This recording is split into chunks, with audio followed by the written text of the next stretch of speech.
Kerala state marriage bureau association Thiruvananthapuram ജില്ലാ സമ്മേളനം മുൻ മന്ത്രി ശിവകുമാർ ഉദ്ഘാടനം ചെയ്തു.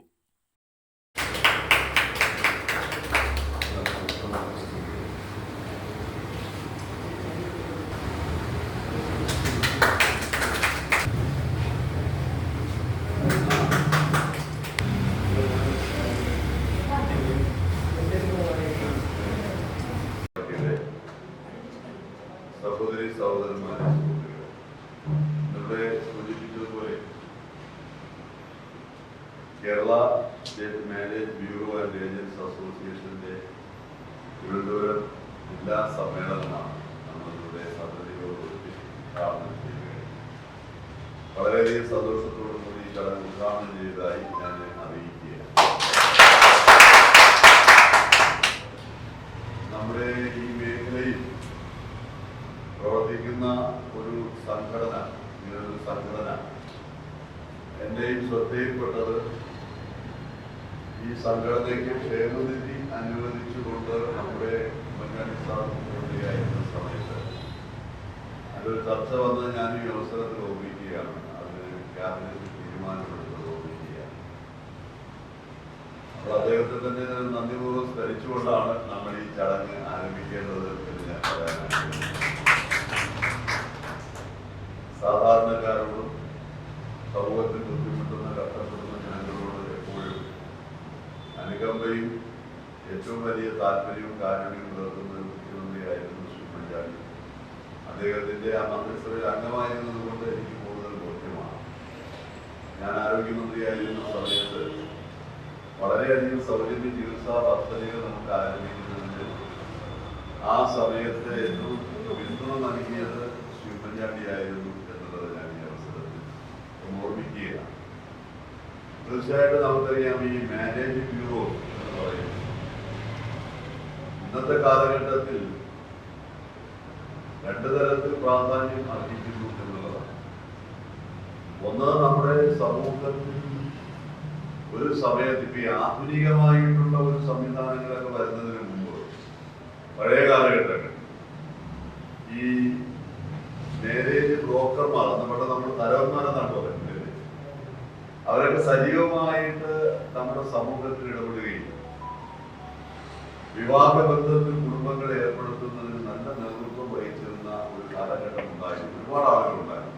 ഞങ്ങളുടെ വിവാഹ സമയത്തൊക്കെ വീടുകളിൽ വന്ന അച്ഛനെയൊക്കെ കാണാനൊക്കെ വളരെ മിടുക്കന്മാരും പാചകമൊക്കെ അടിക്കാനും വർത്തമാനം പറയാനൊക്കെ മിടുക്കന്മാരായിട്ടുള്ള ആളുകൾ, അവർക്ക് ജാതകം തന്നെ നോക്കാൻ അറിയുന്ന ആളുകൾ, അങ്ങനെയൊക്കെ ഒരുപാട് ആളുകൾ ഒരു കാലഘട്ടത്തിൽ ഉണ്ടായി. വളരെയധികം ആളുകൾ ഉണ്ടായി. ഇപ്പൊ പക്ഷേ എണ്ണത്തിൽ കുറഞ്ഞു എന്നുള്ളതാണ്. ഈ വ്യക്തിപരമായി ജോലി ചെയ്യുന്ന ആളുകളുടെ എണ്ണം കുറഞ്ഞു എന്നാണ് ഞാൻ മനസ്സിലാക്കുന്നത്. സംസ്ഥാന പ്രസിഡന്റിനോട് ഞാൻ സംസാരിച്ച പറയുന്നത് തിരുവനന്തപുരം ജില്ലയിൽ 60 ആളുകളുണ്ട്. അപ്പോ യഥാർത്ഥത്തിൽ അവർക്ക് അതുപോലെ തന്നെ മാരേജ് ഈ ആധുനികമായ കാലഘട്ടം വന്നപ്പോൾ, ഇതൊക്കെ കമ്പ്യൂട്ടർ യുഗത്തിലേക്ക് വന്നപ്പോൾ വ്യക്തിപരമായ വീടുകളിൽ പോയി വിവാഹബന്ധത്തിൽ ഏർപ്പെടുത്തുന്നതിലേക്ക് വേണ്ടിയുള്ള നടപടികൾ എടുത്തുകൊണ്ടിരുന്ന ആളുകളുടെ തൊഴിൽ നഷ്ടപ്പെട്ടു എന്നുള്ളത് ഏറ്റവും പ്രധാനപ്പെട്ട ഒരു കാര്യമാണ്. ആധുനികമായ കാലഘട്ടത്തിൽ പുതിയ പുതിയ മാരേജ് ബ്യൂറോസും പുതിയ സംവിധാനങ്ങളും ഒക്കെ വന്നപ്പോൾ, അപ്പോൾ ഈ സംഘടന എന്ന് പറയുന്നത് എല്ലാവരെയും കൂടി കൂട്ടിച്ചേർന്നുകൊണ്ടാണ് അല്ലേ മാരേജ് ബ്യൂറോസ്.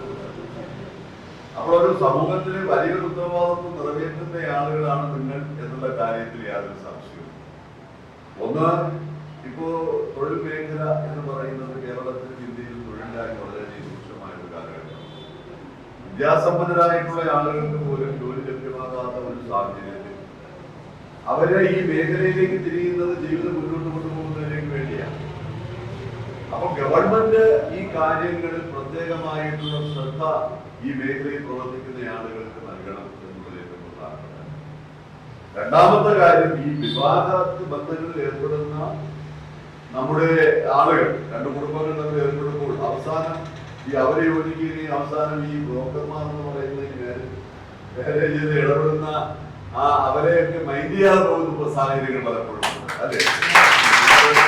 കൈയടിക്കുന്നു എന്ന് പറയുമ്പോൾ തന്നെ എനിക്ക് അതിന്റെ പ്രാധാന്യം മനസ്സിലായി. കാര്യം നടന്നാൽ ഇതിലെന്താണ് നമ്മൾ പുറത്താകുന്ന ഒരു സ്ഥിതിവിശേഷം.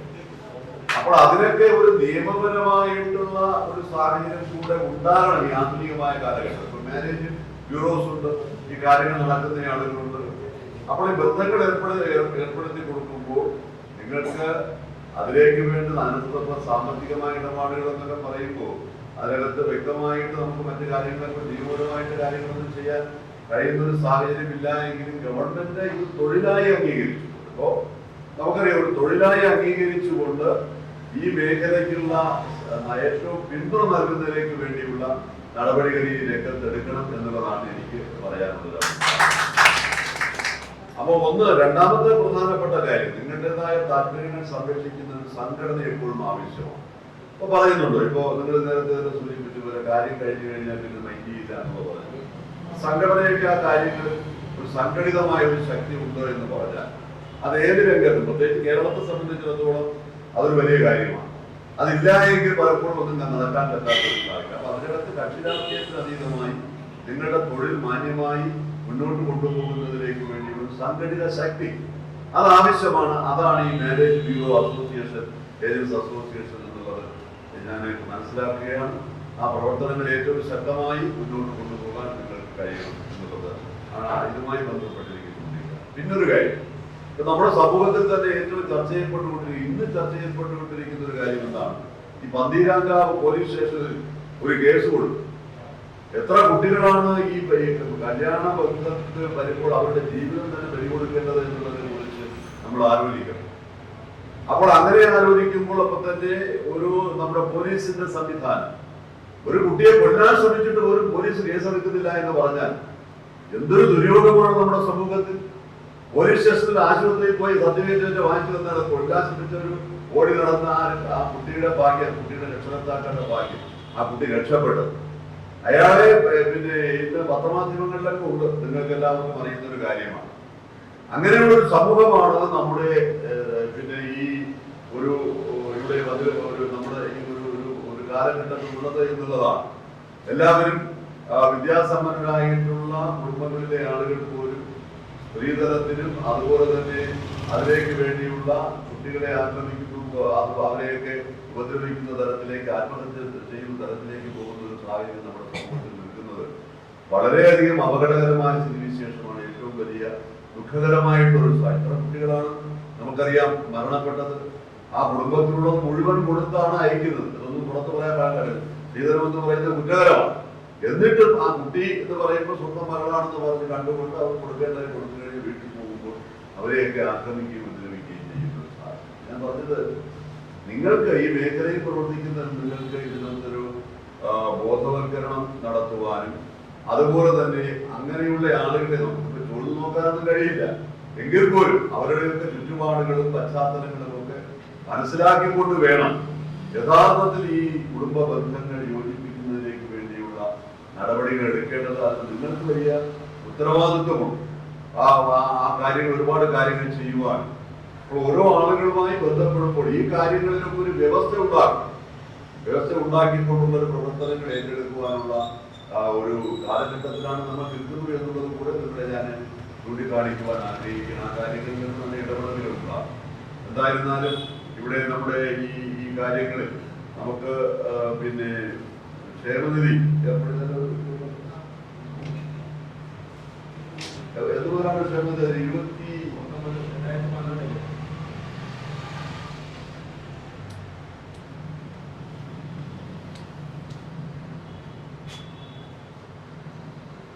നമുക്കിപ്പോ യഥാർത്ഥത്തിൽ നമ്മള് പിന്നെ ഒരു മാരേജ് ബ്യൂറോ അല്ലെങ്കിൽ ബ്രോക്കർമാർ എന്നുള്ള രീതിയിലുള്ള ഒരു പിന്നെ ക്ഷേമനിധിയായിട്ടാണ് നമുക്ക് അനുവദിച്ചിട്ടുള്ളത്. ഒരു സ്ഥാപനം നടത്തുന്ന വ്യക്തികൾക്ക് പ്രസ്തുത സ്ഥാപനത്തിൽ ജോലി ചെയ്യുന്നവർക്ക് 2007 Kerala short and commercial establishment workers welfare fund board എന്ന തൊഴിലാളി ക്ഷേമത്തിൽ അംഗമാക്കുന്നതിനും ആനുകൂല്യം തടസ്സപ്പെടുന്നത്. അപ്പൊ അതിനകത്ത് പ്രത്യേകമായിട്ടൊരു സംവിധാനം എന്നുള്ള രീതിയിലല്ല, ആ ഒരു മേഖലയിൽ പ്രവർത്തിക്കുന്ന ആളുകൾക്ക് നിങ്ങൾക്ക് ചെയ്യാം. അപ്പൊ ക്ഷേമനിധി എന്ന് പറയുമ്പോൾ മറ്റേതെങ്കിലും ക്ഷേമനിധി ബോർഡിൽ അംഗമാകുന്നവർക്ക് വേറൊരു അംഗമാകാൻ പറ്റില്ല. അങ്ങനെയൊക്കെയുള്ള ഒരു സാഹചര്യമുണ്ട്. എന്തായിരുന്നാലും ഏറ്റവും ഉത്തരവാദിത്വ ബോധത്തോടു കൂടിയുള്ള കർമ്മങ്ങൾ നിർവഹിക്കപ്പെടേണ്ടുന്ന ഒരു മേഖല ഇന്നത്തെ ആധുനികമായ കാലഘട്ടത്തിൽ ആ ഒരു ദൗത്യമാണ് നിങ്ങൾ ഏറ്റെടുത്തിട്ടുള്ളത്. നിങ്ങളുടെ പ്രവർത്തനങ്ങൾ ഏറ്റവും നല്ല രീതിയിൽ മാതൃകാപരമായി സമൂഹത്തിന് നന്മ ചെയ്യുന്ന രീതിയിൽ മുന്നോട്ട് കൊണ്ടുപോകാൻ കഴിയണം. അതിനുള്ള സാഹചര്യങ്ങൾ ഒരുക്കുന്നതിൽ ഗവൺമെന്റ് മുന്നോട്ട് വരണം എന്ന് കൂടെ ഞാൻ ഈ അവസരത്തിൽ സൂചിപ്പിച്ചുകൊണ്ട് ഈ സമ്മേളനം ഉദ്ഘാടനം ചെയ്ത